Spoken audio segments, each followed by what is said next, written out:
Hey guys, Vincent ADK here. Today I have a pretty cool Reddit post for you. It's from a Psychologist. Yeah, I don't know why I'm having so much trouble pronouncing that.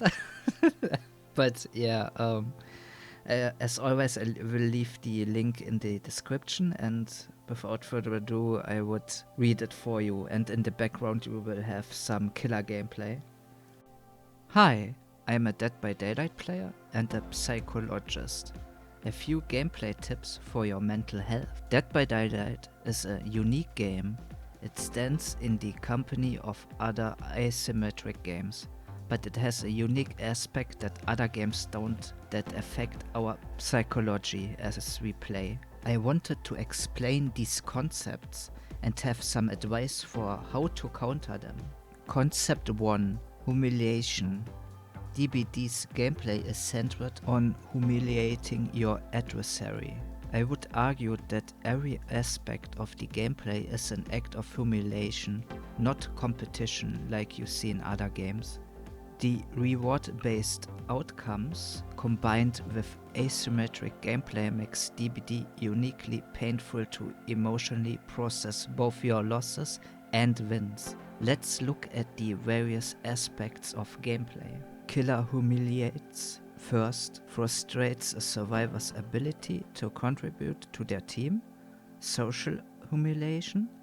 Second, frustrates a survivor's ability to level up and earn points. Reward denial humiliation. And third, frustrates a survivor's ability to appear competent in front of their survivor peers. Mild self-esteem humiliation. Survivor humiliates. First, frustrates a killer's ability to appear competitive and threatening in the game environment. Social. Second, frustrates a killer's ability to level up and earn points. Reward denial humiliation.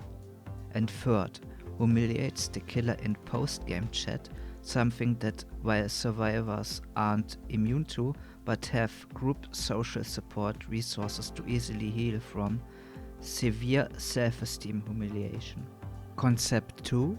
Roller coaster of emotional injury. If a killer wins, but doesn't win right, in brackets camping some glitch, lag, etc., they are deprived of their celebration by the survivors. In brackets, survivor decides whether killers can celebrate another humiliation. If a survivor wins, but everyone doesn't survive, the sacrificed survivor is deprived of joining the celebration. In brackets, the killer can take this opportunity to humiliate them. Through all of this, both player sides undergo extreme stress.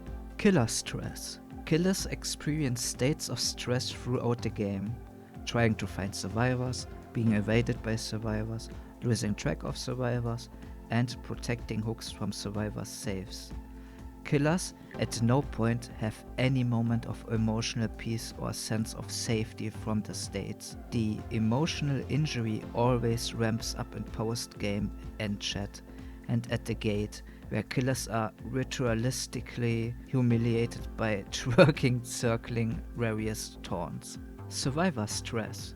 Survivors experience states of stress too, with waves of calm, hiding, peacefully working on gens with their peers, being in the terror radius, evading and being on the hook. Successful evasion and successful hides are followed by positive feeling of calm, where being chased is stressful and being caught, hooked and killed is a very substantial large loss. A hooked survivor has disappointed their team, lost a huge amount of point potential and been humiliated by the killer.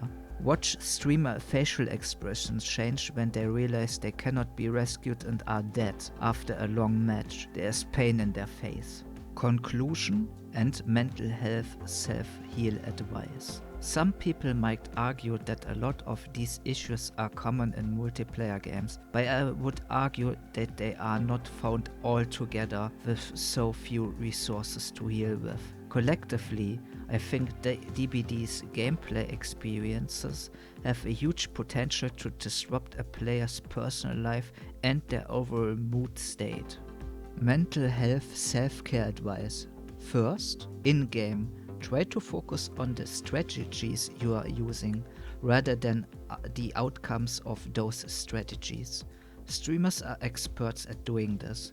They attribute every loss to the failure of the strategy, not to themselves. Those that don't can be seen raging and screaming regularly in their streams. Second, rationalize more of the game. For killers, this involves predicting survivor movement and recognizing that some survivors are better than others and will be harder or even impossible to catch. For survivors, this means evaluating your killers and your teammates' relative skills and recognizing that they all have different skill levels and different gameplay styles. Sometimes they just aren't competent enough to risk help. Third, accept the things you can't control. Some killers camp every single game. Some survivors never go for saves. Some survivors loop every object. You can't control that or change them, so accept it as a certainty. Try not to read into why they do things. Accept them for what they are.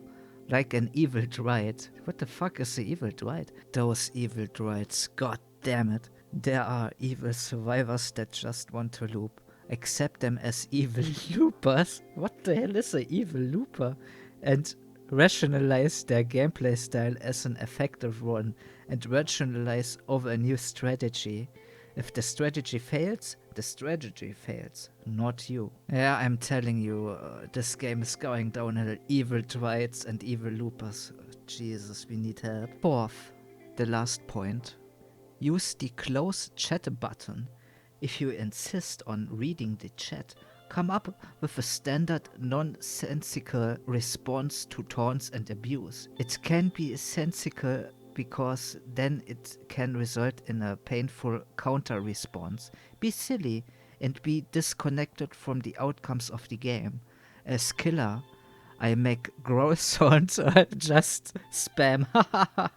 That is toxic, by the way.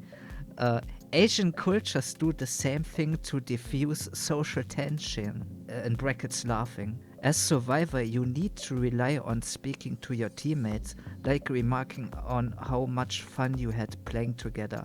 That helps them too. That is a really good point. And now TLDR. Keep your brain focused on the strategies and success failure of strategies, not the situational reasons why you lost died. And use self-care to heal yourself by focusing on and learning from your strategies, in brackets, survivor and killer, or mentally commiserating with your peers, in brackets, survivor. I hope this helps and some people understand why the game gets to them as much as it does. Yeah, I find the post really informative and helpful. I think we all can put some things to use here. I don't know with the ha ha ha response because I guess in Eastern cultures it's more accepted, but if you would laugh into my face, I would really get mad. I mean, really. So I wouldn't necessarily do that if you don't want to make others angry, that is. Other than that, the close chat button I always do.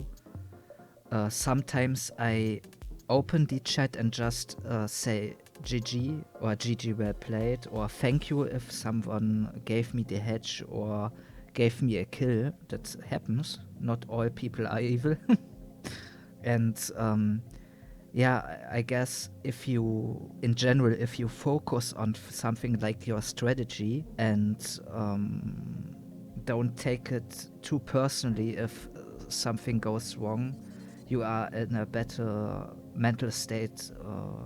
This is basically a good tip for everything in life.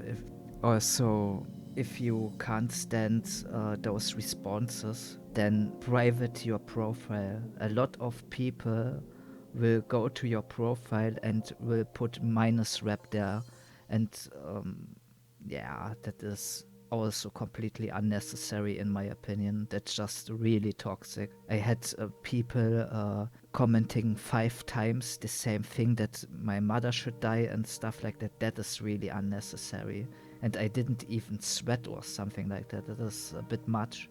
So that would also be a good thing if you are a person who receives that, or even a person who does that. Maybe don't. Just go. That's what I do. If I see something that really is annoying me and people are being dicks, it doesn't really help if you go into an argument with them. Just go.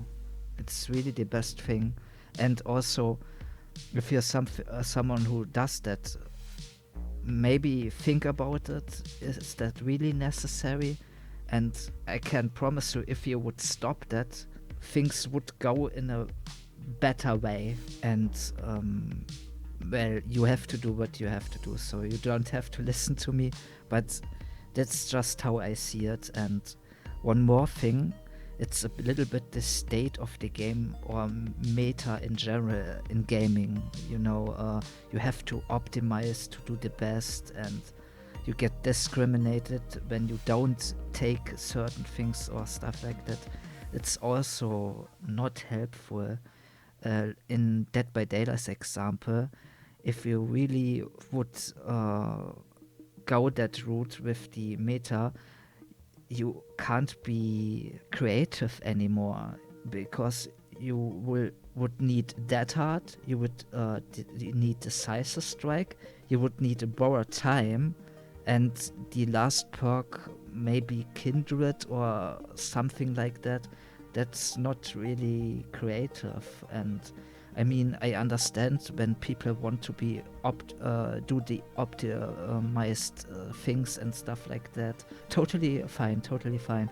But when you play in certain ways, for example, I play Killer as well, and you don't have to do this, but I can say for myself, I go out of my way to not tunnel. Sometimes it happens because they jump in front of you thousands of times, then, well, it is what it is. But I really try not to do it, and I'm still winning a lot of times. I get a lot of kills, I get a lot of points, and I would argue, if you wouldn't do those sweaty things so much, you would also get better at the game, because you don't use those extremely broken things. You, for example, I almost never use add-ons on killers, and I'm doing fine. Maybe I'm not the top 10 killer or 100 or whatever, but I'm pretty good. And I never, or more like, I usually don't use those broken add-on things and stuff like that. Of course, if I'm having trouble keeping up because survivors are too good, then yeah, sure, you take some things, some broken add-ons, some broken perks, and you will do better and feel better about it. But still, even if you do that, you don't have to sweat, if that makes sense. You don't have to go overboard, because imagine you're being on the receiving end.